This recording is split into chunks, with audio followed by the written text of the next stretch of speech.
It's not calling you Josh Frydenberg, it's calling you Dosh Frydenberg. Under the coalition, taxes for hard-working Australians will always be lower. You know, I don't hold a hose, mate, and I don't sit in the control room.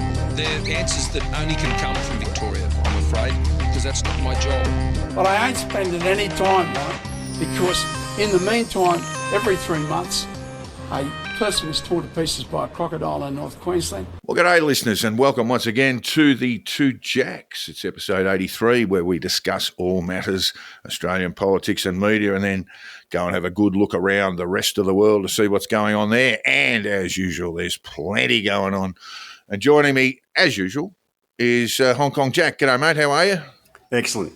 How are things in Hong Kong today? Hot and sweaty still. It will be till September. There you go. Nothing unusual occurring on the island there?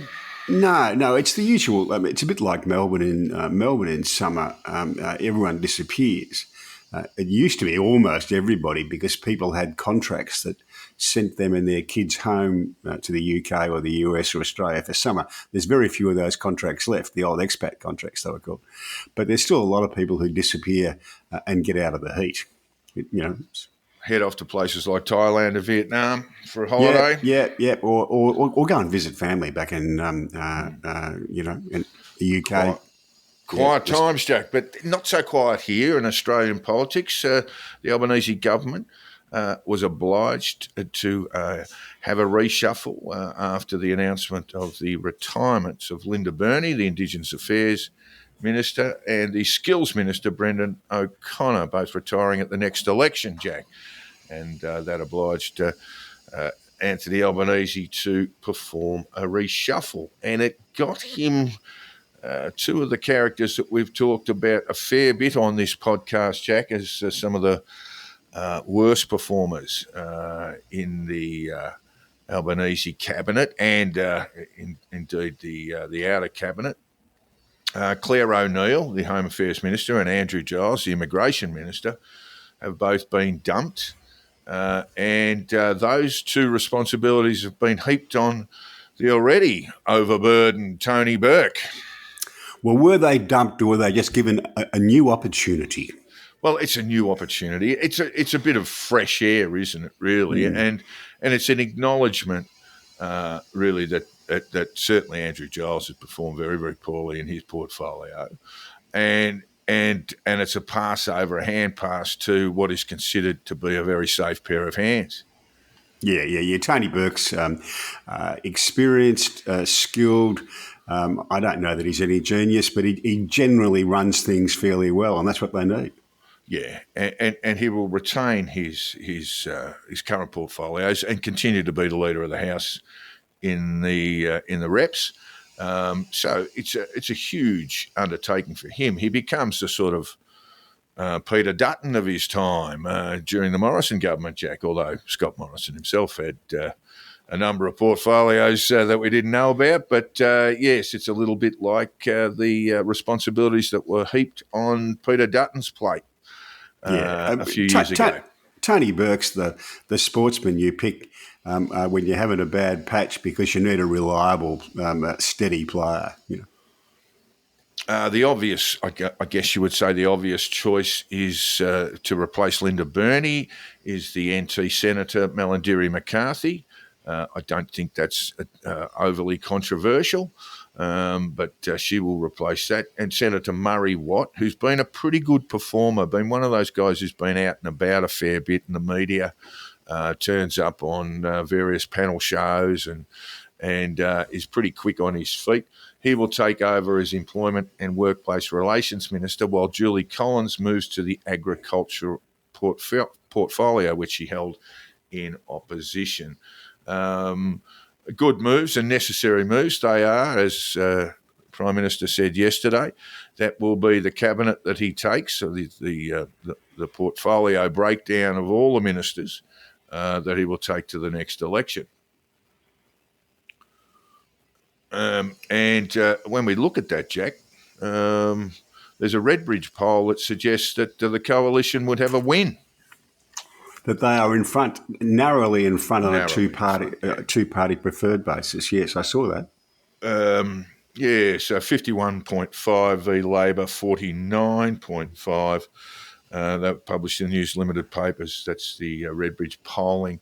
That wouldn't necessarily mean a win. There have been parties who've lost from 51.5 and parties who've won from 49.5. But it certainly means the coalition's very competitive. It does. It's absolutely true. And the other really problematic issue for the Labor government, federal Labor government, is its primary vote remains pretty stuck in that under 35% area. So low 30s. Generally, the rule of thumb is that Labor wins when they get primary vote around 37, 38, Jack. Yes. So to some extent, this is possibly a protest vote. There are significant concerns in the community around the cost of living issues. It's tracking about as well as the Morrison government was in its last year, Jack. It is.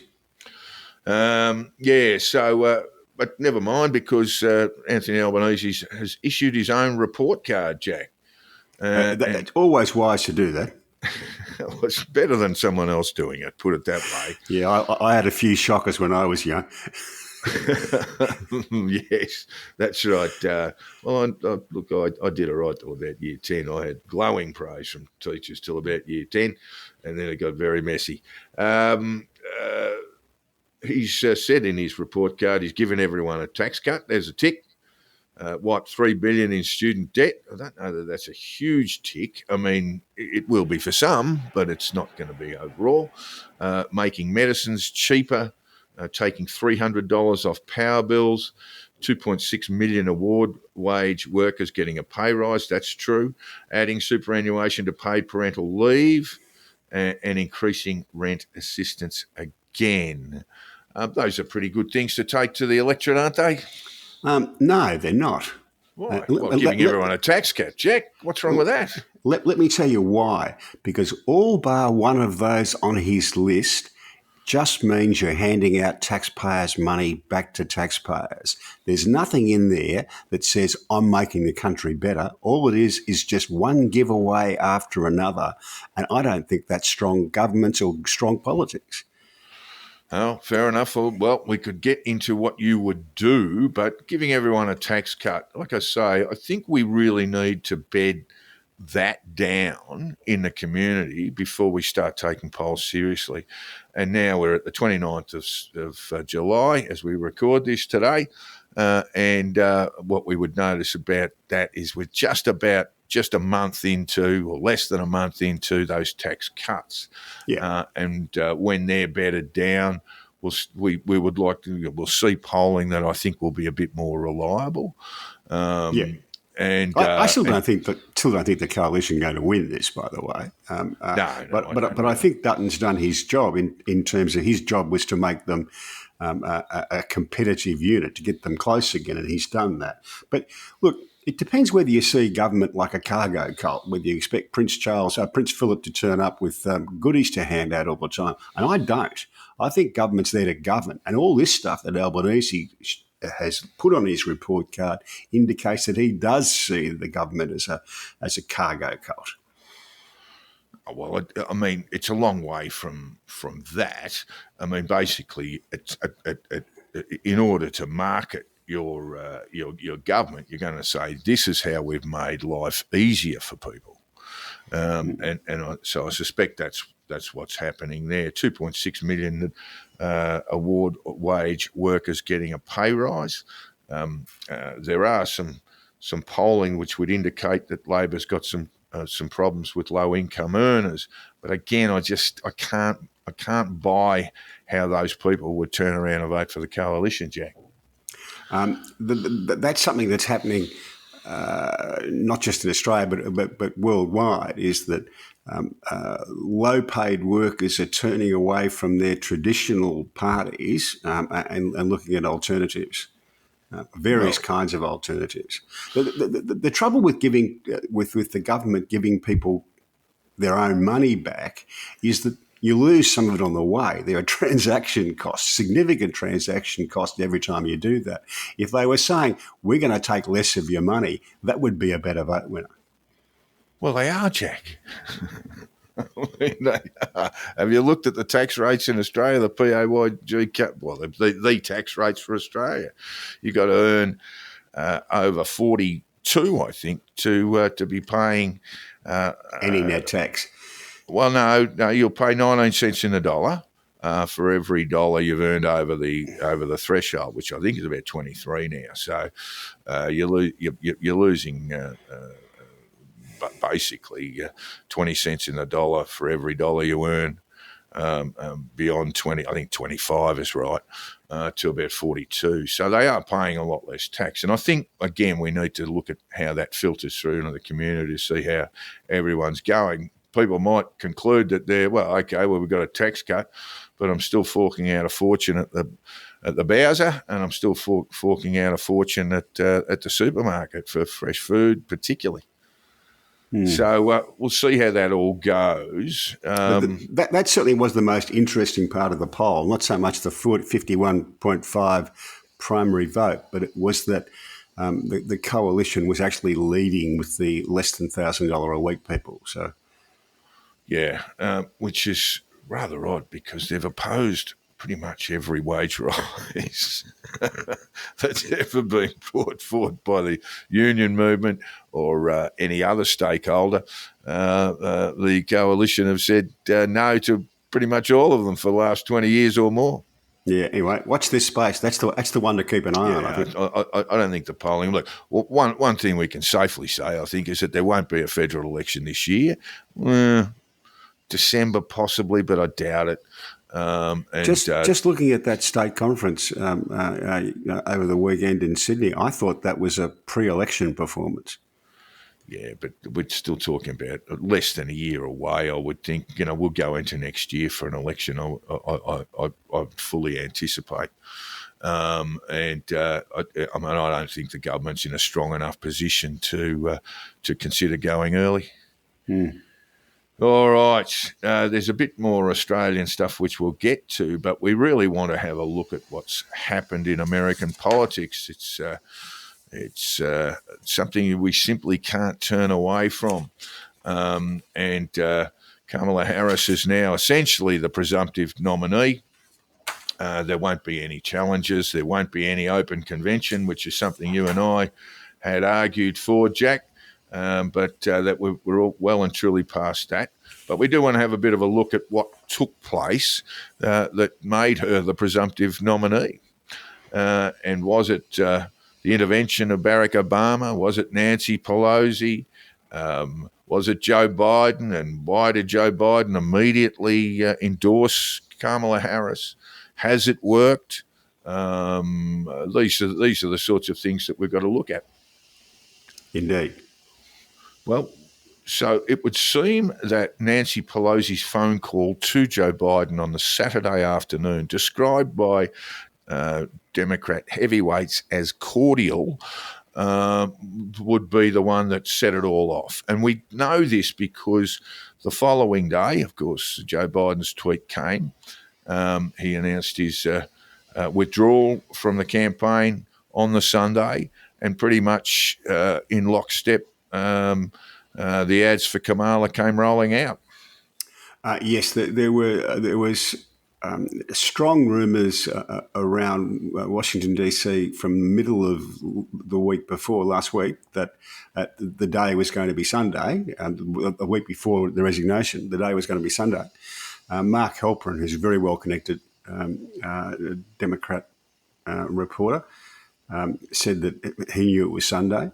I suspect Joe Biden didn't know it was Sunday, but someone in the Democrat machine knew it was Sunday.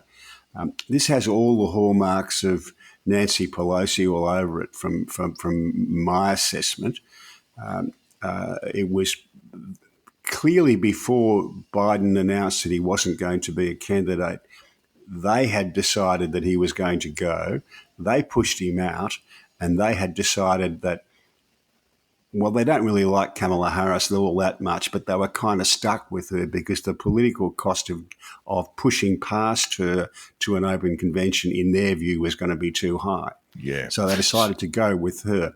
But someone had organised all the other competitors to pull out. Someone had organised a pre-prepared social media campaign to back her up, all that kind of stuff, and had organised the delegates to say that they were going to fall in line behind Kamala Harris. The only person in the Democrat Party with those sort of chops is Nancy Pelosi. I mean, she was born into politics. When she was born, her father, Thomas D'Alessandro, was a US congressperson, and he later became mayor of Baltimore. And this is in the days when particularly the northeast Democrat cities are a bit like the Labor Party councils in Victoria and New South Wales. They were machine politicians. She's a born and bred machine politician. And well, she's a person of consequence because everyone knew Joe couldn't run. Everyone knew. Voters understood that. But nobody else but Nancy could have pulled this off as smoothly. Yeah, and Barack Obama... Barack Obama's now claiming he was involved in it. Well, I don't buy that at all. Well, what he did, I mean, there were two pathways. The first one, the two pathways. So once Joe announced his withdrawal, that the DNC on August 19 in Chicago would either become an open convention or there would be an endorsement of Kamala Harris. That really, they were the only two options. But it just seemed, and Barack Obama opted for the open convention with people possibly like Gavin Newsom and Gretchen Whitmer coming forward, others as well, to put their credentials forward. And I think that might have been a good thing for the Democrat Party, certainly for the rank and file, to see a range of candidates and on their performance at the DNC opt for one or the other. Yeah, I think that's right. But I think that Nancy Pelosi came to a contrary conclusion, and she decided the way to go. So while Obama wanted an open convention, by the time he quickly realised, we realised within a week, that all the people who he thought be competitors for Harris had already been stitched up. Had already been stitched up by someone, and Harris hasn't got the chops to do that. So it has to be Pelosi.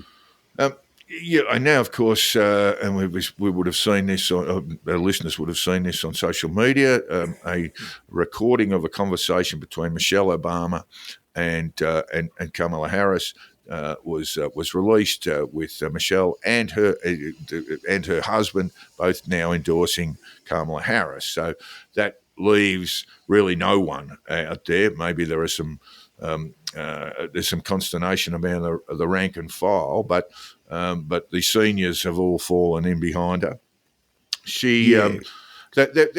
Look, let's be honest. There were concerns about her campaigning. She's never been a strong campaigner. This is Kamala Harris.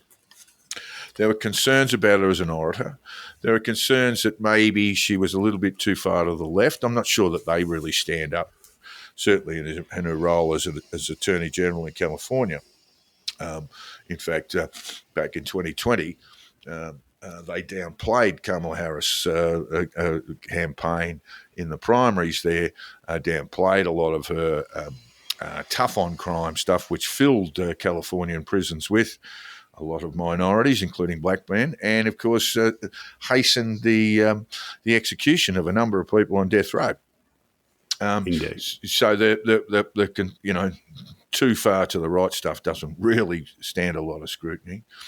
What we can say is that she's received a significant boost, and it goes back to what I think was pretty succinctly put by Donald Trump's really only opposition in the primary, the South Carolina governor, who said the first party to pull their 80-year-old candidate out of the campaign will win the election.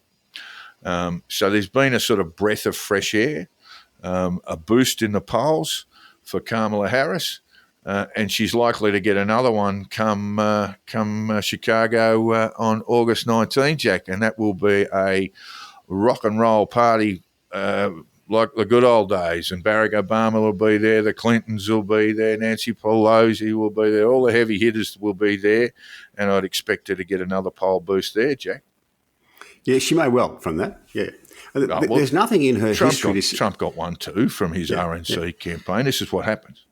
There's nothing in her history to suggest that she's capable of sustaining a campaign for 100 days, but that doesn't mean she can't do it.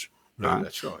And I suspect Pelosi's a very thorough person. I suspect Harris has been told, you will do it the way we tell you to do it. You will say what we tell you to say. Might be a bit of that, but also just to keep it on track. Well, what we find in politics is that some people have the big job thrust upon them, and they've never been, shall we say, very strong performers, but they grow into the job. It does happen. It doesn't. It's rare, but Barack Obama would be a very good example, Jack. And sometimes the reverse happens as well. You really can't tell how people are going to go in the job into some of these big jobs until they actually get a chance to do it. So who knows how it's going to go? Early days, I wouldn't be placing too much stead in the polling just yet until it settles down a bit. It's a bit all over the place. Too. It's a bit all over the place. We will see some polling, and look, there's very little that's of substance yet anyway, and look, will probably take a little while to settle down. You'd probably start looking at the polling in September to get a better view of where we are. Who's going to be Kamala Harris's Veep choice, Jack? Yeah, just before we leave the polling, we haven't left the polling. We're going back to that. Yeah, but who's going to be her Veep choice? Or she's going to have to find probably a man and probably a Midwestern man. I think it's going to be. I think you're right. It's going to be a male and white, and that would include, I think, the front runner there. Although the bookies are all over the Arizona Senator Scott. I would think that the most important choice will be probably Josh Shapiro, who's the governor of Pennsylvania. Pennsylvania is the perhaps most crucial swing state. Arizona, of course, is a swing state too, but there's a great many college votes on offer there in Pennsylvania. So that's why I think Shapiro will be the one who gets tapped. But there are a number of others. As I say, Scott is highly credentialed as well. The Arizona Senator, it's Mark Scott, isn't it? Or am I confusing him with the ABC? Yeah, no, that's him. The question that interests me, I think that will go a long way to determining the election, is this is very much a top-down decision for the Democrat Party, and it depends how enthusiastic they can make the base. There was a little vignette the other day when Chuck Schumer was announcing his support for Kamala Harris, and he had to stop and say, "You can clap now. I'm clapping." No, you said you don't have to. You don't need to clap. I'm clapping. Yeah. And at the moment, it sort of looks to me like they're pretending that the grassroots are all in behind this, but I'm just not sure that they are. And that will be a big factor. I did confuse, and I was my confusion it needs to be rectified. The Arizona Senator is Mark Kelly, and I was thinking somehow the former MD at the ABC leapt into my mind. So it's Mark Kelly. He'd be one who could easily take that job, and we'll find out. We'll find out a little bit more closer to the DNC, which is going to be a great big party now, Jack, rather than the near-death experience it might have been if had Joe hung around, or had it gone to a sort of rather brutal open convention. We are going to have a look at the poll. There's not a lot around, but one thing that caught my eye was an Axios poll, which I'll just run through very quickly. In a Biden-Trump race, the split among 18 to 34-year-olds was 53%. 53 for Biden and 47 for Trump. But in a Harris-Trump contest, the same respondents split 60 for Harris and 40 for Trump. So that's a significant difference. And it's even more significant given that Trump was starting to bite into that younger voting demographic earlier on. Now, why that matters is if the Dems are able to get big numbers out voting in that 18 to 34 demographic, it will make it very, very difficult for Donald Trump to win. But that's a big if. Yeah. The most interesting poll that I saw was the split between married and unmarried women, that a majority of married men and married women, a small majority will vote Republican or say they will vote Republican. But it swings the other way when you split single women out from it. A much higher group of single women want to vote Democrat, which makes the nomination of J.D. Vance seem even stranger. One wonders what vetting took place because he's had a shocking week, and to the point where there have been rumours that Trump would drop him, but he can't.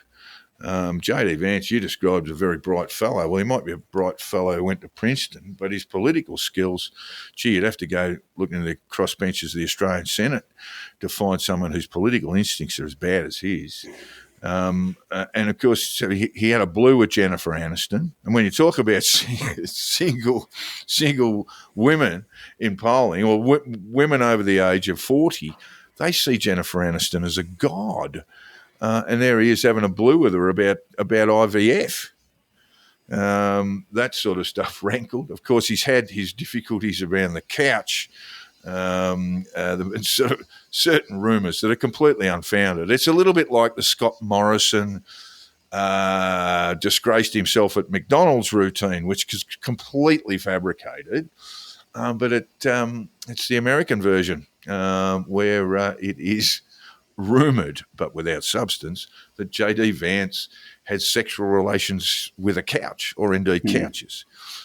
He's had an absolute shocker this week. He's also been named as a person who wrote a foreword for a book written by, or yet to be published, I believe, Heritage Foundation President Kevin Roberts. The book is entitled Dawn's Early Light, Taking Back Washington to Save America. Heritage Foundation, good Lord. And he wrote the foreword for that. And that's all that Project 2025 stuff, Jack. And I don't know how well you've looked at Project 2025, but it is basically implementing a totalitarian state in the United States. And I know that the Democrats felt they were getting a fair amount of leverage on that Project 2025 stuff before Biden withdrew. And J.D. Vance has brought it back as a political campaign. I mean, Trump says he doesn't know anything about Project 25, but J.D. Vance has written the foreword of a book by the architect of it. Yeah, Trump did more than say he did nothing about it. He kind of ridiculed it as well. Anyway, I've been watching. They continue to say the Trump camp is now continuing to have to say, look, J.D. Vance doesn't make policy. Donald Trump makes policy. Yeah, so. He is becoming fairly embarrassing for them, and one suspects that won't get any better. Yeah, it could well be. Meanwhile, I've been watching Trump talk about his golf. He played a round with Bryson DeChambeau, with the TV cameras in front of him, and for an old bloke, he hits the ball pretty well. I've got to say, Trump. Not great on the greens, mate. Did you see any of the shots of him putting? Yeah. He's got an old man's swing both on the fairway and around the greens. It looks very odd, but it's what old blokes tend to end up with. But I like his speech. He was talking about Bryson DeChambeau. Hits the ball a long way, says Trump. Says, mind you, I do too. And he said, I've always been a really good athlete, terrific athlete, but I don't like to brag. Yeah, because he was a quite a handy first base baseballer, Yes. which is where it all happens. So back in the day, he had some athletic skills. I did see some video of him putting. He was putting practice, and he wasn't going all that well, Jack. Just I mean, he probably needed to give himself a little bit of a boost, but he managed to either leave him short or leave him wide. Wasn't knocking him in at all, and the putting coach was just saying, no, that's good, Donald, that's good, and getting a little bit frustrated. Well, at least now that Joe's gone, we won't have any more discussion about the relative merits of the two presidential candidates as golfers, Jack, because that was getting old very quickly. You reckon Elon Musk has had a win there, Jack, because he's don't call it Twitter. He wants you to stop calling it Twitter, Jack. He wants you to stop calling it Twitter, and me. But Elon Musk, of course, is where Joe Biden, who was rather critical of Musk, and they had a difficult relationship, is where the resignation was first, or the withdrawal was first announced. It was the news source. That's correct. Which is sort of a win for Twitter when they're becoming, not Twitter, Jack, not Twitter. Well, Elon doesn't like that. Yeah, at the moment, I'm still calling it Twitter. Me too, by the way. If only because it will annoy Elon Musk. So that was what was used. I mean, you would use that any way you would think. I mean, given the level of political discussion on Twitter, as opposed to, let's say, Instagram or Facebook, it's the place where it was going to go. I guess in the old days, it would have been a televised conference, Jack. It would have been a televised broadcast business. And Biden has since done that, done the old fireside chat about his reasons for dropping out. Or he would have called a press conference or had a chat to the New York Times and the Washington Post. Yeah. But that's why I think it is a bit of a win for Musk. It wasn't the New York Times and the Washington Post. It went straight onto Twitter. And I would think that has more to do with immediacy than anything else. Yeah. And when we're talking about what we have been talking about in terms of creating a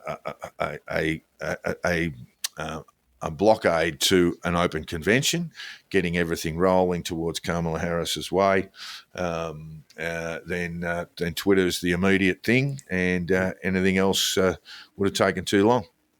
I had an interesting Twitter experience last week. Because I read a fair bit of it on the phone, and the phone's small and my eyes aren't so flash at 69, I repost things to put it into just to save them to read later on the iMac. See them later.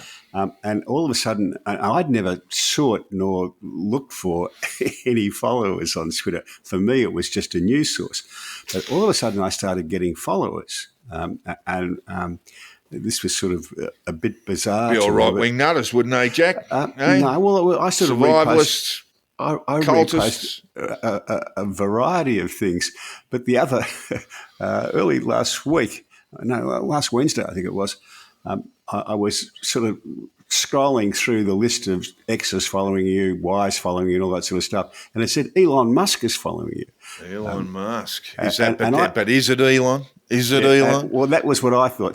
Someone is taking the piss here. But I checked it out, and it was his account. The official account. I think he only follows 3 people, I did sort of see that pop up on my timeline. Elon had weighed in on something I had tweeted, and then I had to have a look, and it wasn't Elon at all. It was someone altogether different, and he doesn't like that either. He's been very, very ugly on people who call themselves Elon Musk or Melon Husks or whatever. But there you go. Yeah, well, we're going to get to one of your tweets later in the program. So he's my new best friend. So, he's your new best friend. You should have him over for dinner. Meanwhile, Jack in California, There are alerts around wildfires yet again. Residents have been told not to cook outdoors or not to grill their food because of increased air pollution. That's a good smell. It's okay to have that smell. Yeah, and they call it grilling. We call it barbecue. I look apropos of nothing, but I jump on the barbecue. Don't like to have the smell of cooked meat in the house because it just tends to linger and be a bit awful. So the neighbours think I'm a weirdo, but it was about 4 degrees last night, wind blowing all over the place, and there I was outside whipping up a couple of steaks and some chicken last night just to keep the smell out of the place. It also tends to taste a bit better, food cooked on the barbecue. We had 6 months of that at one stage when we were living in Oxford Street because this tricky oven that we'd had gone on the fritz and they were trying to replace it. So it was the middle of winter in Willar and I'd be out there in the rain using the barbecue. I had to say, I had to pop back inside a few times because it was extremely cold, wind everywhere. But a good way to do it. And you find now that the big outdoor barbecues and things like that, they call them second kitchens. They'll often have a sink. They might have a fridge, these sorts of things. So people do a lot of cooking outdoors. But the neighbours think I'm a weirdo. The bloke next door is a lovely bloke. Guess what are you doing? I said, I'm cooking food. He goes, mate, it's bloody freezing. I said, well, yeah, but I'll only have to be out here for 10 minutes.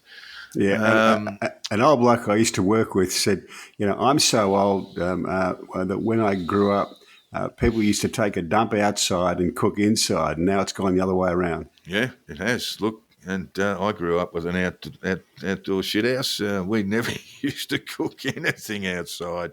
I think my old man got his first barbecue when we moved house after Reservoir, and then he took to it.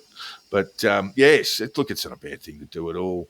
And look, if I cook a steak or anything like that in the kitchen, the next 2 days I can still smell it. All righty. So again, California wildfires, no joke at all around that. But this is the South Coast Air Quality Management District in California has told Californians to avoid burning wood in your fireplace or fire pit. That's another big thing that never used to be a thing until about 5 years ago. 5 years ago, Jack, everyone's got a fire pit now. And minimise sources of indoor air pollution such as candles, incense, pan frying and grilling. Gee, lucky you're not a Californian, Jack. You wouldn't be able to get the old candles out. Bit of aromatherapy happening. Yeah, I think that's the big problem in California. No candles and incense. No, that'd be killing quite a lot of them, or making life very difficult for them.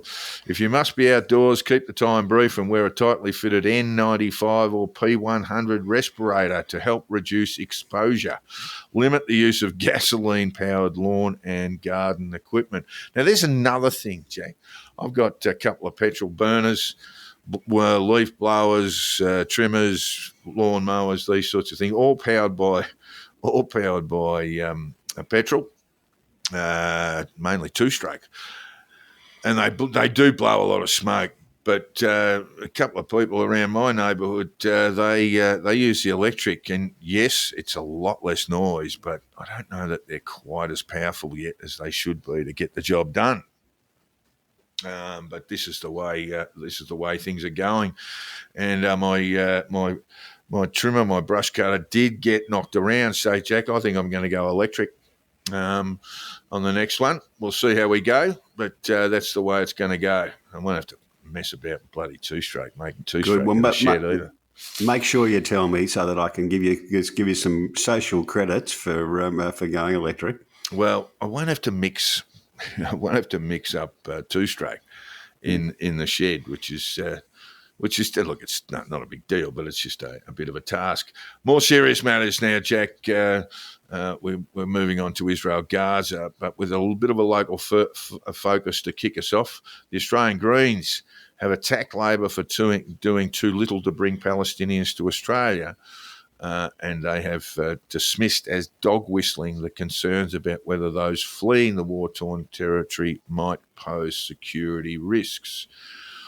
I think that's quite possible, isn't it, Jack? And many of our listeners might be aware of what occurred in Australia around the Lebanon civil war, where Australia took on, in a humanitarian way, a great many Lebanese people without any security checks, and it sort of wasn't the best way to bring people into the country, put it that way.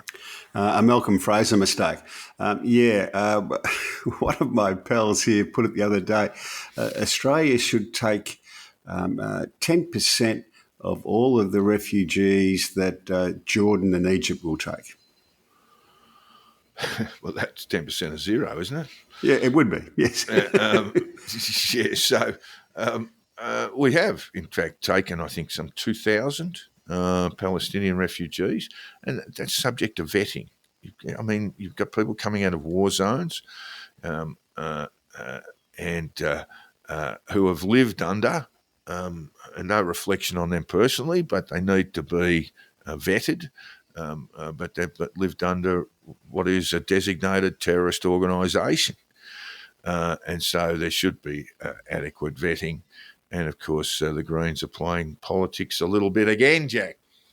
They are, yeah. In the meantime, the Australian government has supported an immediate ceasefire in Gaza in a joint statement with New Zealand and Canada. That statement reads, "We remain unequivocal in our condemnation of Hamas for the atrocities of October 7 and ongoing acts of terror. Hamas must lay down its arms and release all hostages. We see no role for Hamas in the future governance of Gaza. Israel must listen to the concerns of the international community. The protection of civilians is paramount and a requirement under international humanitarian law. Palestinian civilians cannot be made to pay the price of defeating Hamas. It must end. An immediate ceasefire is needed desperately. Civilians must be protected, and a sustained increase in the flow of assistance through Gaza is needed to address the humanitarian situation." It goes on for several more paragraphs, Jack. Yeah. This is the joint statement with Canada and New Zealand as well. Yeah. And I don't see anything there that's particularly controversial. Meanwhile, Jack, rockets are being fired from Hezbollah in Lebanon and Syria into northern Israel. Yeah, there are 60,000 Israelis who've been evacuated for some months now from their farms and villages in northern Israel. Some, in fact, there was a fatality, I believe, yesterday, and that was in the disputed territories area. That's not the right term, I'm sorry, but in some of the new townships, Jack. There was a there were 12 kids killed in the Golan Heights and playing soccer. Yeah, okay. And when did that occur? Yesterday. Yesterday? Yeah, well, 12 kids killed. Yeah. It sounds like an entire soccer team. Yep. That's very, very nasty. They were part of the Druze. They were Druze Israelis. So Druze is a Christian sect. Is it not linked, I suppose, to Roman Catholicism, for want of a more accurate description? No, they were an offshoot of of Islam. In fact, the Druze. They're different to the Maronites, Lebanese Maronites, but they have a long-standing relationship with Israel, and in fact, the Druze in Israel serve. They're overrepresented in the Israeli Defence Force and the police and all that sort of stuff. So the Druze faith is an esoteric Abrahamic religion originating from the Near East, and they self-identify as Unitarians. Yeah.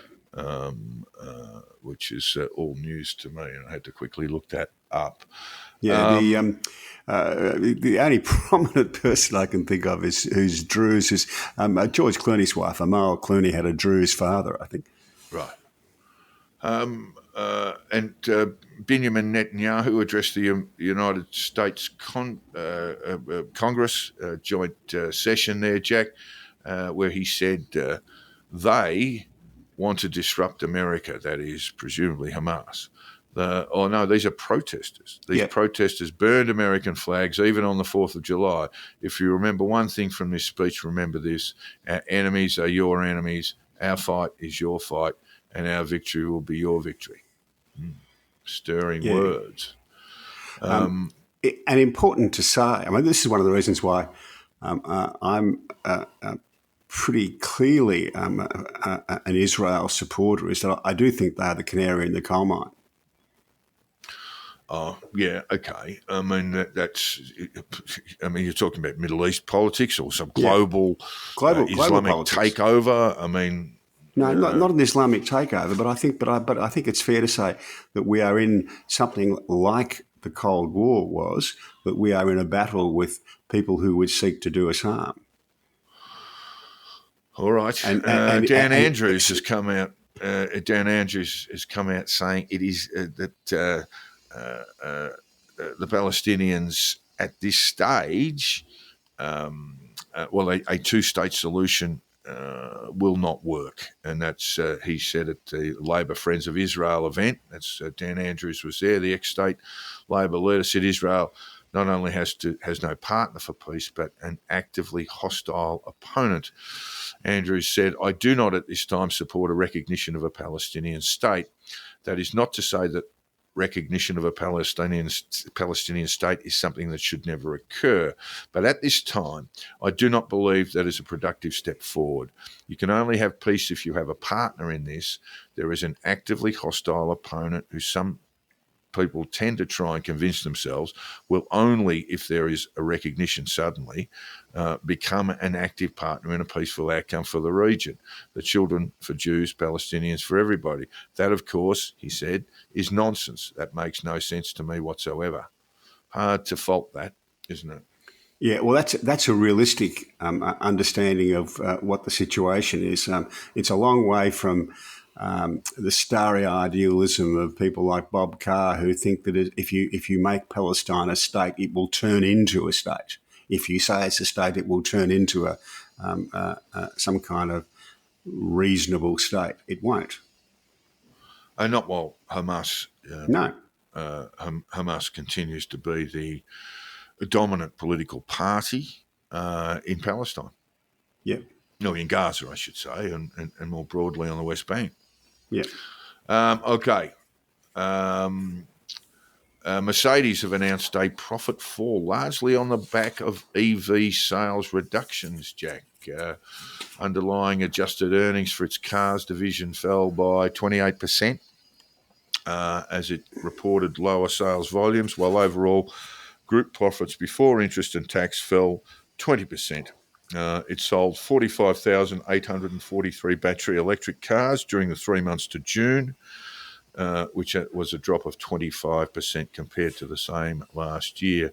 Electric vehicle sales were down 17%, and Mercedes announced in its results the pace of the ramp-up of electric vehicles slowed in key markets. It added that it has been partially a result of the end of the environmental bonus for electric vehicles in Germany, which was brought to an end in December. So the encouragement, the financial inducements to buy EVs has been withdrawn now in Germany. The company also slightly lowered its car-making margin output to 10% to 11% from 11%. So it's just slightly down on its overall output.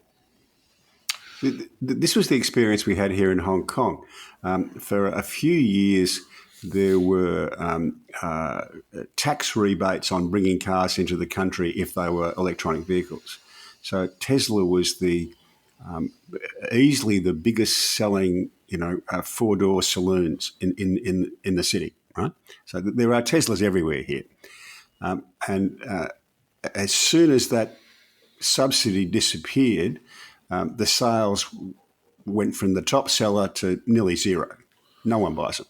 I took a look at Tesla's sales. They actually made an announcement to the stock exchange based on their second quarter of sales.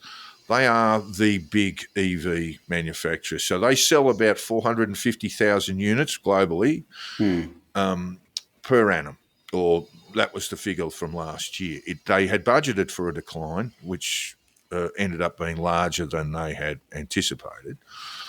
But they sell more EVs than the next competitor is Ford.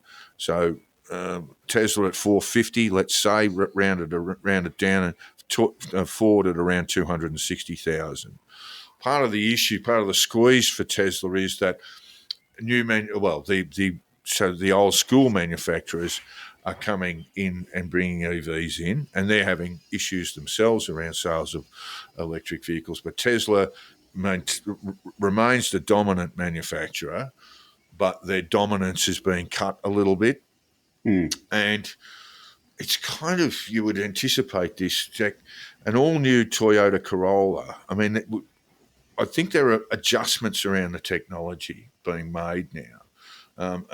An all-new Toyota Corolla is set to be unveiled in 2026, and it's hybrid, rechargeable hybrid, so it runs off petrol, but can also be charged. Batteries can be charged and can be charged in running. And the Toyota Corolla will have a range of 2,100 kilometres. Because part of the problem with electric vehicles is their range, for the most part, is around about 350 kilometres. Yeah, and unreliably so, and it gets worse if it gets cold. It gets worse if it gets cold. You don't have in Australia, people are struggling around infrastructure. When we look around my part of the world, there are major charging facilities here. I don't know how well they operate. I know down in Goulburn, which is kind of where you would, if you're driving an EV between Sydney and Melbourne, that'd probably be your first stop. And there are a number of EV charging units there, and I regularly see this on Facebook. People who go to use these things in Goulburn will find that a number of the units aren't working, that the stores that have to put these recharging units in their service stations are finding their power bills are enormous. I mean, just enormous. And often when one charging unit breaks down, the common complaint from people who go to Goulburn and use these things is that they may have to wait because there's only one of the four are in operation, whether that's because they're broken down or whether that's because the store owner says, I can't afford the electricity. And these are part of the problems that go along with EVs. If you wanted to drive a car, in Australia's broad, wide brown land, the infrastructure is really not there. And presumably it's a lot better in the United States, a lot better in Europe, but the infrastructure is really not here. Toyota were criticised because they decided not to produce an electric vehicle, that they would go down the Well, that's not quite right. They are producing an EV, and it's something I took a look at because I just bought a new car, and they do have, and I'll just try and find it, it's a series of letters, not BYD, but they do have an fully electric vehicle on the market. And it's sort of causing a bit of a ruction. But in the end, I chose to go with a non-rechargeable hybrid, and I get about 1,000 kilometres to a tank of juice. Yeah, well, if they are, it'll be only one. Nearly everything they've gone with is hybrid, because they think that's the future. Rechargeable or non-rechargeable, yeah. Yeah, I can tell you in Hong Kong that there is a space for electric vehicles. Nearly every Uber that people grab in Hong Kong will be a Tesla or a Toyota Prius, because they're really good at that in a city, Ubering people around because they're cheap to run. So the profit margins go up, but they're just not suitable for everything. Yeah, look, I think we're watching a sort of unfolding technology, and it will be one that consumers we'll judge. And like I said, I looked at all of this. So I bought a Toyota RAV, which is a medium-sized SUV. It's a hybrid.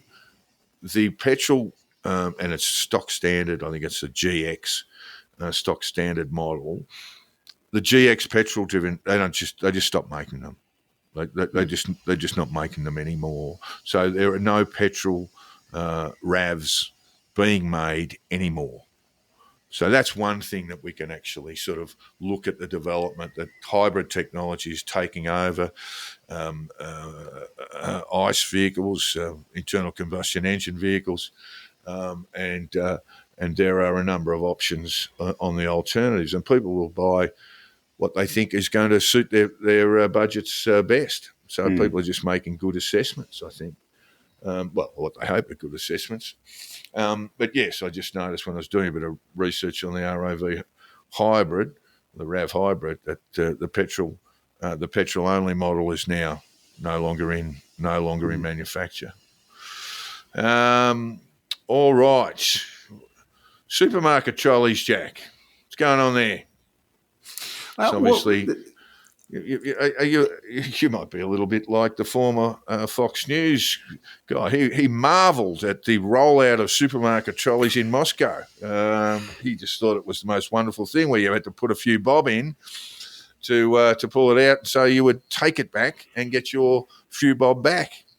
Well, this came up on Twitter the other day that with the Coles in Oz, I believe, are still using the coin in the slot supermarket trolley thing. At a time when they're saying no cash, we don't want your cash. It's the only cash you've got to take is a coin for the supermarket trolley. That's very odd, I think.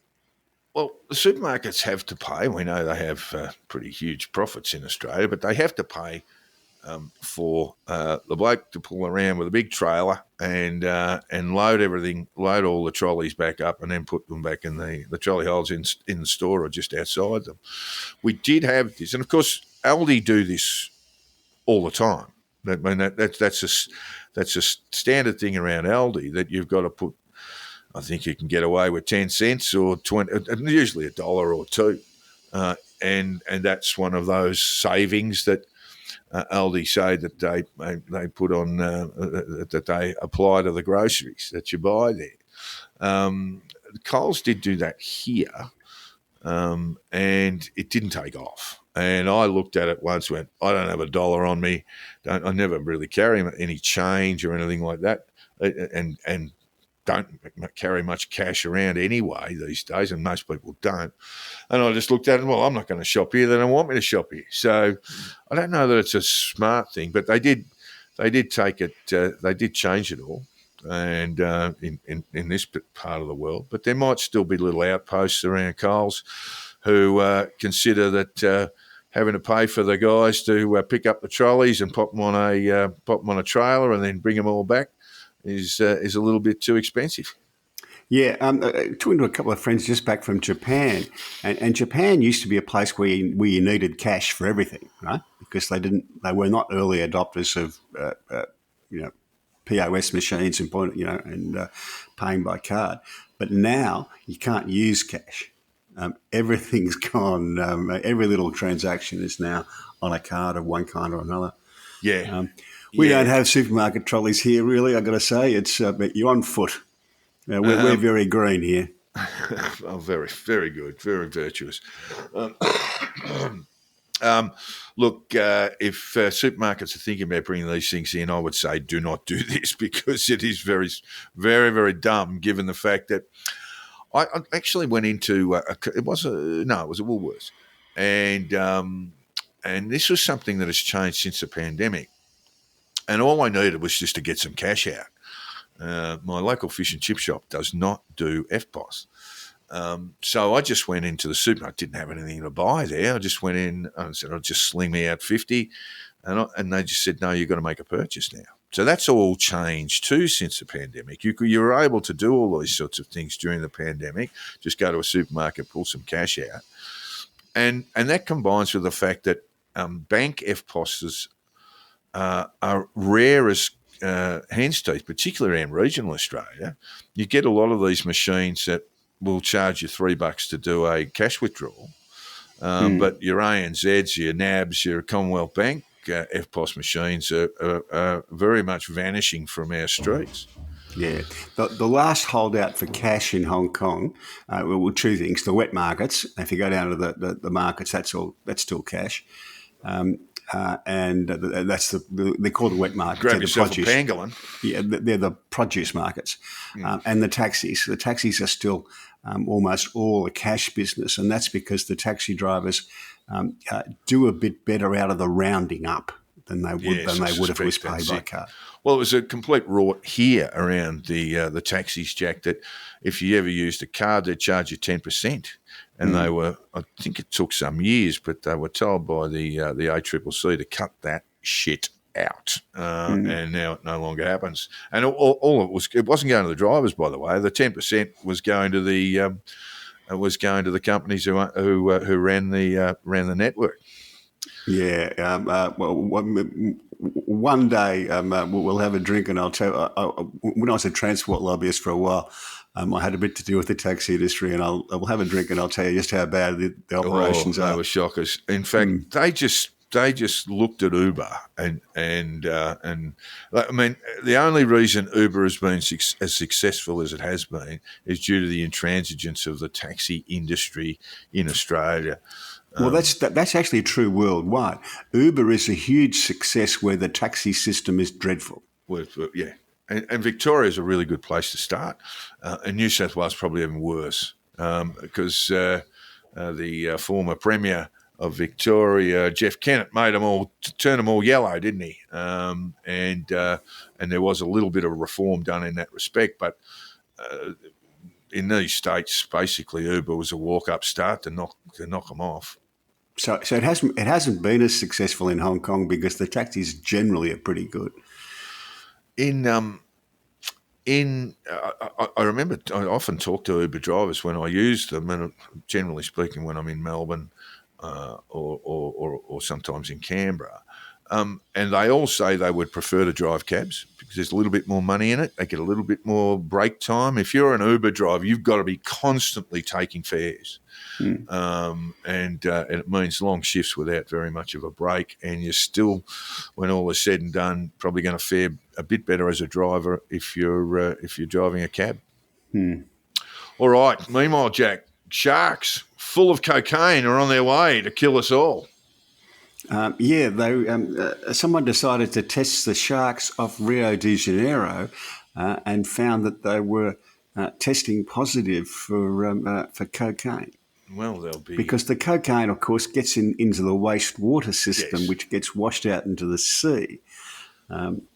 So this was causing... Yes, scientists tested 13 Brazilian sharp-nosed sharks. They're not a man-eater at all. In fact, most of them are quite small, about a metre long at the most, and found cocaine present in both the liver and muscle tissue of all 13 specimens. Oh, there's different lots of sharp-nosed. So there we go, Jack. Well, Brazil's not a known cocaine, not a known source of American cocaine. So one can only presume known for consuming. No, yeah, one can only presume they are enjoying the wares of the Colombians and then the Venezuelans and the Bolivians. Yeah. What I was curious as to about is how did they know to test the shark's liver, etc., for cocaine? Were the sharks suddenly staying out for 2 nights drinking and not coming home, or was there some behavioural change? Did the sharks think they were a bit smarter and a bit more articulate than the other sharks? Well, because cocaine will do that to you. And very quiet the next day. Well, of course, this is sort of one of those issues, Jack, where fiction has become sort of fact. Because you might remember, and you may not have seen, the film Cocaine Bear. Set in the Appalachians, Again, where you got, and I haven't seen it myself, but you obviously got the big grizzly on the marching powder, and I guess during the come down, going to be a bit of a handful to deal with. Yeah. But the sequel to that movie, a sequel of a kind, is Cocaine Shark. Yeah, there you go. So there you go. It's all ahead of us. All right, now moving on. We've got so much to deal with here in sport. The Olympics, Jack. Australia, I think we're currently second on the medal tally. Not that this, my father used to remind me of this. He said it's not about nations v nations, it's athlete v athlete. And really where you come from shouldn't really matter. But of course, that's long ago been pushed out the door because it's now country v country. And if you don't believe me, just have a look at the Russians, the East Germans, the Chinese, and their doping programs. But Australia currently sits second on the the international medal tally, just behind Japan, with 4 gold as we speak. Emma McKeon was one of those gold medal recipients. She swam in the 4x100 free, and this now, Jack, is her 6th gold medal, 12 medals in total. And she is now, on that basis, Australia's greatest Olympian, but knocking Thorpe over, who had just the 5 gold medals. Yep. Wonderful effort. She swam in the 100 butterfly last night, came in 6th. That'll probably be I think it'll be her last swim for the Games. But what a wonderful performance. She's a 30-year-old swimmer, so that's she's probably been doing this for nearly 20 years, getting up at 4 o'clock in the morning and swimming for 2 hours before her day actually starts. An enormous commitment, enormous sacrifice that she's made. Well done, Emma McKeon. Jess Fox. If she's 30, to be time to retire and finally get a chance to have that 4 and 20 she's been denying herself for 20 years. That's right. Yeah, there have been a few saying that they're looking forward to a feed. Jess Fox, of course, who was the flag bearer, one of the flag bearers in the opening ceremony. Jess Fox won the gold last night in the slalom K1 final. I watched the semis there, and she was, I think, in sort of 5th or 6th place. So she's come out in the final. I haven't seen it, but she's come out in the final and got the job done. Grace Brown, in the cycling time trial, she was the first gold medalist for Australia. And Ariana, did you see any of the cycling time trial? Yeah, I did. Yeah, it was they pretty wet. They were all falling off, or most of them were well, falling off because the road was in terrible conditions. A lot of this Paris Olympics has been a bit of a shambles, to be fair. Well, they were going over. Well, I saw Eddie Maguire interview her afterwards, and gee whiz, Channel 9 have copped a bit of a bollocking. We'll get to that in a minute. But he goes, over cobblestones? Well, they weren't really cobblestones, but it was old road surface and a bit bumpy and plenty of oil and slick on it. Yeah. And when it got very wet, it became very slippery, and you did see quite a few of them go down. And of course, in a time trial, if you come off, you're out. Yeah, because you might as well pack it up. Yeah. So, and Grace Brown spoke about how she was aware that turns were going to be particularly difficult, and she just made an exception for that, or was very cautious around taking turns and got the job done. Well done. Ariana Titmus won the gold for the 400-metre free. She's in the 200, I think, tonight, 200 final tonight, and will almost certainly medal. It depends on which colour. And the men's 4x100 in the pool, 4x100 free, they won silver. So very, very good start. The Channel 9 were making much of this is our best start, and apparently on medal tallies it is. But Australia normally comes out of the blocks pretty early if we're going to look at these national tallies because of the strength of our swimmers and our women swimmers in particular. Yeah. Some bloke in the pub last night was proudly showing me a screenshot from the phone. I think it was the first day's medal tally in Australia was on top. He's an old Aussie bloke there. Yeah, and I think actually Prime Minister Albanese said stop the Olympics. That's enough. We're in front. Now, the opening ceremony, Jack, I can't bear these things, so I stayed well and truly away. But I did see a bit of a kerfuffle about something, an image that on my research, subsequent research, seemed to be a depiction, perhaps a parody of an ancient Greek festival. In fact, a festival celebrated by ancient Greek gods. But of course, people who sit around, a lot of Christians around the world see if there's a group of people sitting around the table, it must be mocking the Last Supper. And it seems that we've sort of lost our minds about this. But so it's worthwhile having a look at the director who put it all on. His name is Jolly, Mr. Jolly. He is a gay Jew. Something that horrendous piece of shit Andrew Tate brought up as some sort of point of derision. But Jolly says that it wasn't his intention to mock or even depict the Last Supper.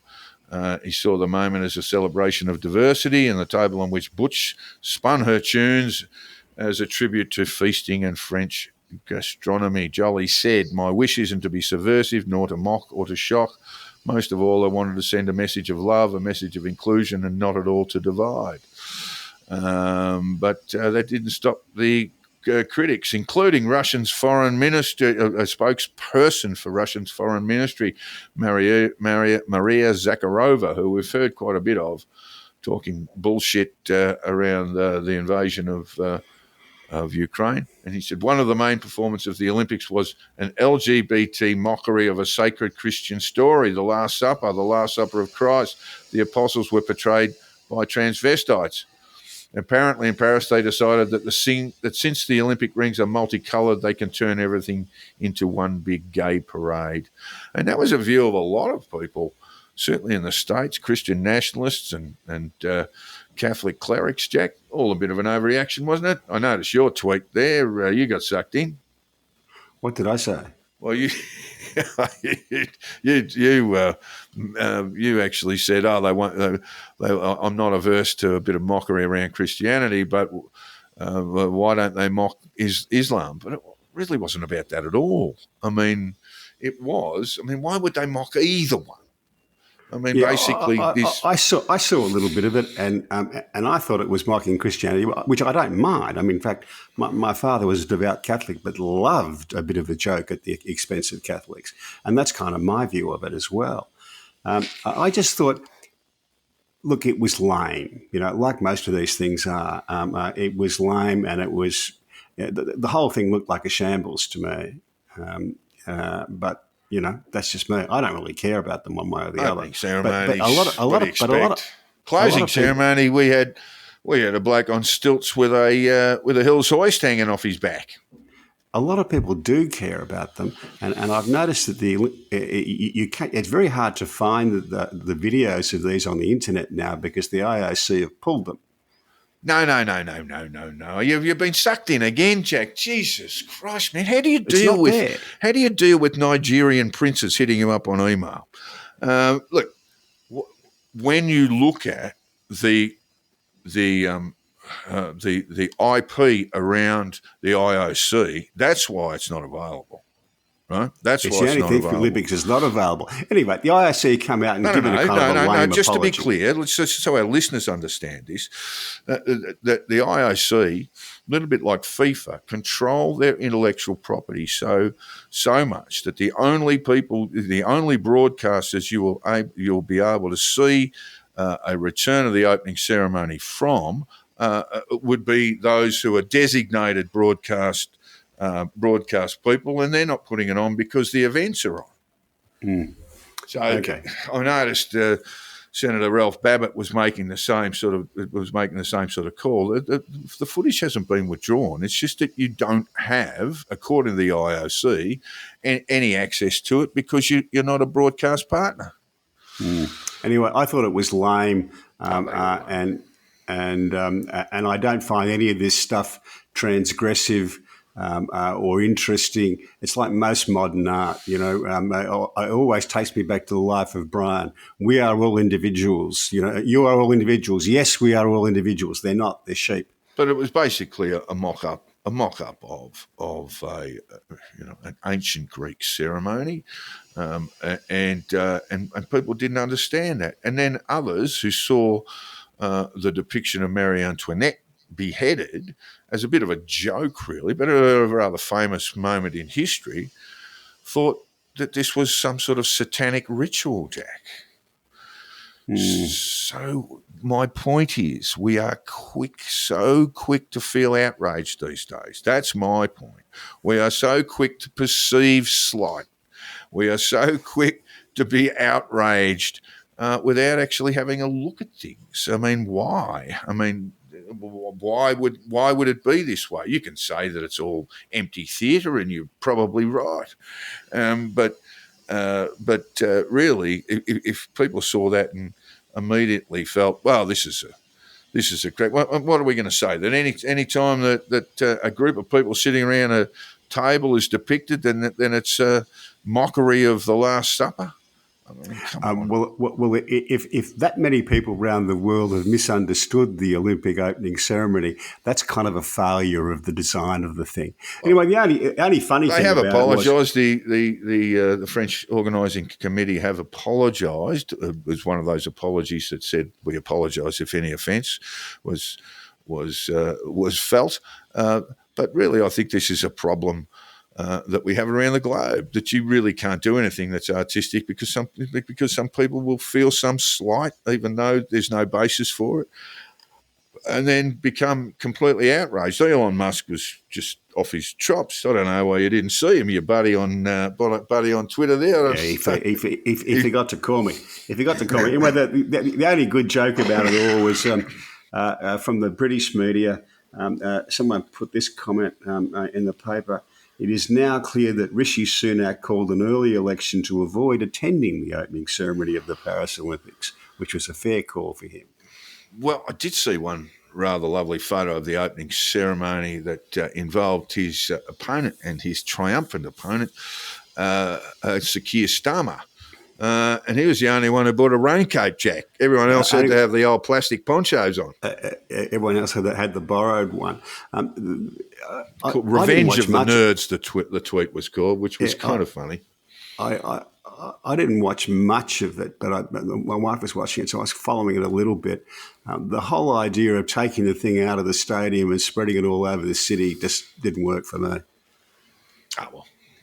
I mean, I don't know that they'd be actually looking at you as their one of their prescribed audiences. Probably not. Yeah. So leave that where it goes. That's my point. My point is, why are we so sensitive? Why are we so glass-jawed these days? Why are we so keen to misinterpret symbols and signs and take them as a personal slight? And it speaks more about those who are outraged than anybody else. All right, moving on from the Olympics, which is very, very difficult to do, Jack. It's just on all the time. Oh, we're not going to stop. Sorry, we're not going to stop there. Channel 9's coverage. You won't have seen this, of course, Jack. You'll have your own broadcast providers. Tubby Taylor's doing the diving. What have we got? What's his name? Pavlich. Can't think of his first name right now. Matthew Pavlich. He's doing the equestrian and really struggling with the French. I've got to tell you, it's not a good coverage at all. I mean, they've grabbed all their personalities and tried to give them gigs, which happens across all the networks, but there's been a loud chorus of derision over the Australian treatment of it. I am a Stan user, so I'm a Stan subscriber. So Stan is a good way to watch the Olympics if you can afford the sub, the free-to-wear stuff. It's almost mind-numbing to figure out what's going on and when. I was watching something else and I decided I was going to flick over to one of the swimming finals starting at 10 o'clock last night. And then you got a choice of 4 channels and it's almost impossible to figure out which one's going where. You would imagine that it would be on their premium channel, but it wasn't. And it's all a bit of a disaster there too, because you and I be of the same mind here. We watch the Olympics for the human achievement, the human athletic performance, and Channel 9 have just managed to make that a little bit more difficult than it otherwise might have been. Well, if you're watching it in Hong Kong, you'll be watching a lot of table tennis. There's nothing wrong with that. Actually, when I see table tennis pop up on at very high level, pop up on my Instagram, I always watch it, just because the guys are so damn skilled. But Tubby Taylor doing the diving, Jack. They should get him up on the 10 metre and let him have a crack at it. Surely, he'd make a big splash, would he? Yeah, it's funny sort of arrangement. I do recall in previous Olympics, they've had footballers and people like that doing the diving in the past. It must just be one of those things where they figure anyone can do it. Yeah, and they figure someone who's a familiar face, I presume. Yeah, it's not great. I mean, you'd like to think they could, dig a diver up. We've had some pretty successful ones over the journey and get them out there. But anyway, Tubby's doing the diving. AFL, Jack, watched a fair bit of footy on the weekend. It's apparent now the two best teams on form in the comp are the Lions and the Bulldogs, Jack, the Western Bulldogs. Yep.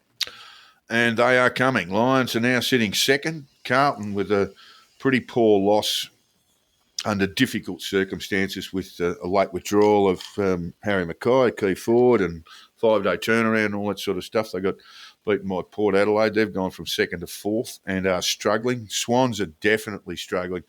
Did you watch the game at all yesterday, Jack? Just bits and pieces. I had a few things to do, but yeah. Don't they miss Papley? Just a ball on the ground in a forward line. They miss him and the Rampy. They're very important for the structure of the place. It gets to those sorts of things. Yet clearly you can't maintain the level of form that the Swans, for example, had in the first half of the season. So there's always going to be, an up and down in terms of performance. But I think all sides have critical players that are perhaps not stars, not Brownlow medalists, but are the really important players for that team to work. And Dane Rampy would be one of them, sort of quarterback setup player, and just for ground balls in the forward half, you can't go past Papley. So they're missing a few, but those two are critical. Yeah. Well, Rampy was the local boy from Eastern Suburbs Footy Club in Sydney, a rookie pick. But he is a kind of a rock in the back half. He just kind of sets the whole thing up, as you say, a quarterback role. Yeah. So they're a bit out of form. Brisbane are looking terrific. Scary. And on the back of a 35-year-old who's, I think he's already won 5 BNFs up there at the Lions, Dane Zorko. And his form's been outstanding. And he's, I think he's going to win a 6 because he's playing better now than he ever has. I think. Yeah, they got weapons everywhere. They're a very good midfield side. They got a good ruck. There's really not a lot of problems with that. Did you see Big Joey's point from the middle of the ground? No, I missed that. No, I missed the game. Actually, didn't watch it. Yeah, no, Joe Danaher.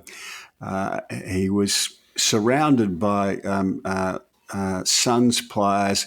Didn't have any options to kick to, so he's just a little bit to the side of the centre bounce area, right? So he unloaded and put it into the goal square, and it just bounced the wrong way slightly, and it was a point. But that's incredibly dangerous because people defend differently when they think you can kick a goal, and he pulls that area where you've got to defend like that all the way up to the centre just about now, You know he lives in Byron Bay, don't you? Yeah. He lives in Byron and has to head up probably, an hour and a half to Brisbane for training every week. Doesn't seem to bother him, but seems to love the company of those who live in Byron Bay, Jack.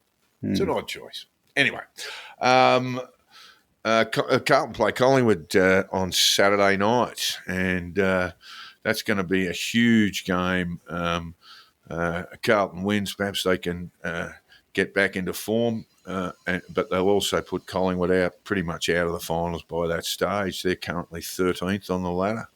Yeah, Had a win against Richmond, but Richmond are a side in deep rebuild mode.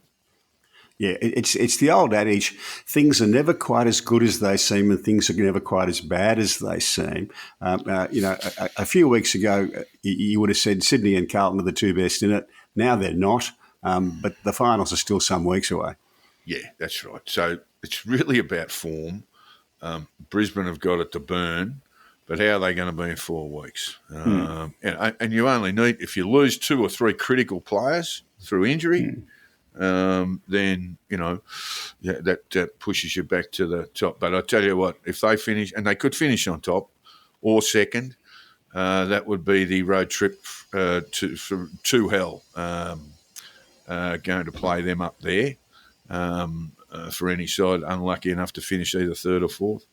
Oh, and if you're a Sydney fan, you got walloped on the weekend, but a week ago you came within 2 points of beating Brisbane in Brisbane.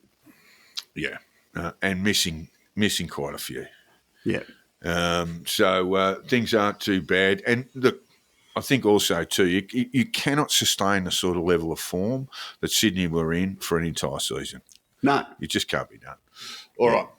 In the NRL, Storm now, the Melbourne Storm now 2 games clear on top after smashing Parramatta at the Combank Stadium in Parramatta. So a win away from home for Melbourne secured them with, I think they've been 2 points, 2 games ahead of the next side, Penrith, and they just keep coming.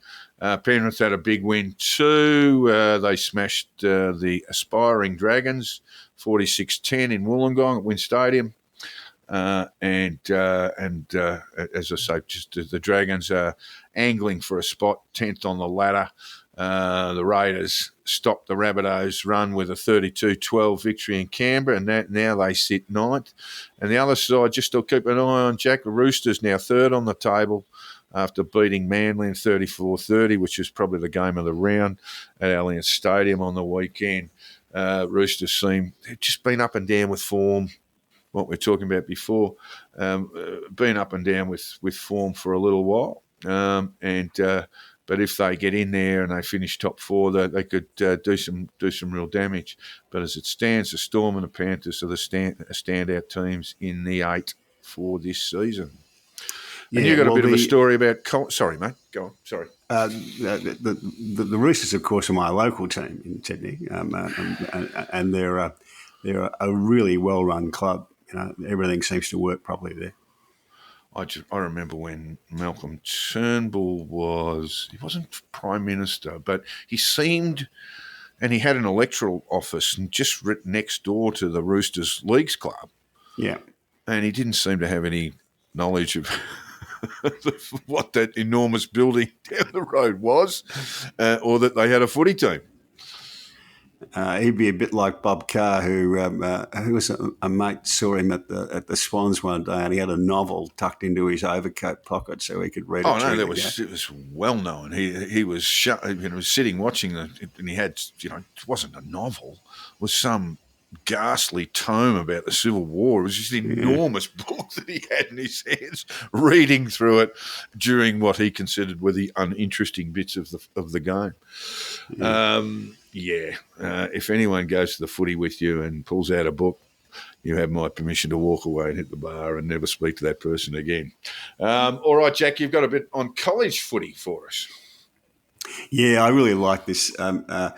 This happened in Texas. I think they're vying with Florida now as the weirdest part of the United States. The Texas Longhorns, I think it's Texas A&M, right, which are one of the big sporting colleges there. They're all huge, yeah. Yeah, and 60,000 seat stadia and all that sort of stuff. Maybe even more. There was a big report in the. I think the Daily Mail might have covered this, which means someone else covered it first and they stole it. Yep. Pretty much. Their special teams coordinator got married at the weekend, and he married his stripper girlfriend. Her name is Pole Assassin. Nice.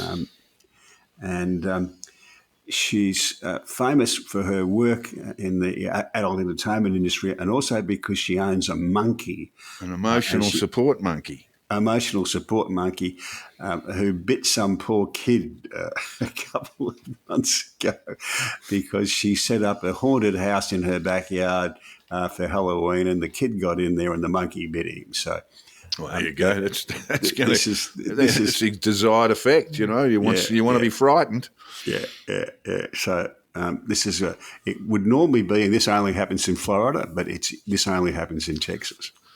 But the monkey, as I read this, was nowhere to be seen at the wedding, Jack. You got the flick. No. Can get married without the emotional support monkey. Yeah, probably too many children at the wedding. I find it quite extraordinary, and I often see these things in Instagram where people will say, look, this is my emotional support dog, which is perfectly fine, but they'll have the dog in a restaurant, for example, and again, that's perfectly fine. And people will come over and say, you don't look disabled. You don't look like you need emotional support from your dog. Can you take it away, please? And the people quite rightly say, said, well, what's wrong with you? So, well, I don't have to tell you that. I don't have to tell you that. This is my emotion. And dogs can, not monkeys, I think that'll be a bit problematic, but dogs can determine things like low sugar levels in blood for diabetics and things like that, and make all sorts of very clever prompts to the person. To either blood test or have something to eat that will bring their sugar levels down or up. But yeah, and often they just have Barneys over it. They just start punching on it. The emotional support dog. I think some of the problems that have arisen in the airline industry in the United States, where if you got on the post, they made a bad decision that anything could qualify as an emotional support animal and be allowed to be carried into the cabin. And that's caused some of the problems. Well, I have seen photos, Jack, of humans just going hell for leather in the cabin of an aircraft and just punching on, and then you'll cut to the camera will cut to the dogs. Or the dog is sitting very quietly in his chair and not causing a problem at all. So maybe it's the humans that are at fault there. All right, you want to take us out with something, Jack? We're just no, it's all done. It's all done. The emotional support monkey. You could do it one of those. You call it Elon. Yeah. You call your emotional support monkey Elon, Jack. I could. You could. Well, I wouldn't insult my new best friend that way. We'll have to watch you, Jack, because we might find you disappear from the podcast and you're involved in rocket science and picking the people who are first to go to Mars. By the way, Jack, I did watch a doco just as we go out, and I won't mention too much about it, but it was just the state of the space race, if you want to call it that. Do you know how many of all satellites in orbit Elon Musk owns? Quite a few. I think it's about 75%. Yeah. And that's against military satellites, all satellites in the air. Yeah, and that's because he's launching them. He's taken over the business. He's launching them all the time. Yeah, there's a competitor, but the competitor have had their financial woes, and I'm trying to think of their name now. SpaceX? No, SpaceX is his. That's his. Yeah. And really what you're talking about is a satellite about a metre long that's fired into the air and fired into orbit. Disturbingly, the Russians and the Indians have just trialled basically laser shoots where the Russians shot down an old one of their own, 1980 satellites. And the issue with that is that if you ever had that form of warfare, it could very quickly just destroy all satellites in the air with the debris that's caused from, say, 1, 2, 3, 4. Once it all starts, bang, bang, bang, bang, bang, in response, we would wipe out our satellite technology very, very quickly indeed. You remember back in the early days of the Ukraine war, Musk was making, what's it called, Starlink. He's making his Starlink available to the Ukrainians, but not to the Russians. Yeah, that's right. And he has actually acknowledged that one, I think, Ukrainian push was he basically shut it down because he didn't want. I think there was a potential for civilian casualties in Russia or something like that, and he actually shut it down for them. But that internet service he offers, I know there are a number of people in the Southern Highlands who have very, very poor internet connections through landlines. and they go with Elon's stuff. It's certainly as cheap, easy to set up. I saw another thing on Instagram where people were travelling into the great outback in Australia, and they were taking out Skylink technology to put on the top of their vans, and they would have, fairly fast internet fairly quickly. Yeah. And it's comparable in terms of price to, let's say, a Telstra connection, Telstra NBN connection. Yeah. I mean, there'll be, for a lot of people in the world, they're never going to have a landline. Well, not now, yeah. In fact, when I moved recently, I said to Telstra, well, I guess I won't be needing that landline. I said, I've only got two. Well, my mother used to ring on it, and Jenny's father continues to ring on it. My mum's passed away, so we only get one phone call on the landline. We always know who it is. And I said, can I get rid of it? And they said, I'm afraid we got you on a contract. You'll be required to keep that landline for 2 years. Yeah, we haven't had a landline here for a very, very long time. I don't know anyone who has. I don't know anyone like domestically who has one. We had some NBN technicians. We must wrap the show up, but we had some NBN technicians here setting us up for fibre to the home. So that rollout is now occurring around the country, where we had the use of the copper lines, and now, bit by bit, that's all being replaced by fibre to the home. So we've at least got it set up. And I said, when are you going to have the fibre to the home? And they said, oh, mate, anytime. It won't be quick. It won't be happening soon. But we're ready. We're ready when it happens. All right, well, that takes us out. We have run on as I was sort of babbling away about the internet. But that takes us out for our episode number 83. Now, we did have some comments from our readers, but we had such a big show that we will get to those next week. And we do encourage anyone who's listened to this program to chip in. I had someone chip in about our thoughts on the American election, Jack. Not very happy with what we were concluding there, but we don't mind that at all. So have a crack. See us on Twitter. You'll see us in our DMs, and you can also hit Jack if you want to abuse him personally on what's your Substack, Jack? HongKongJack.substack.com. Yeah, you can get stuck into him. Or just go straight to Elon. You'll pass the message on. There you go. Yes, Jack's good, mate. Elon Musk. I'd love to see if it's actually him. I bet. Well, I shouldn't say that. I'm just jealous that Elon's not one of my friends. All right, folks, that'll do us for number 83, and we look forward to seeing you next week for episode 84. See ya.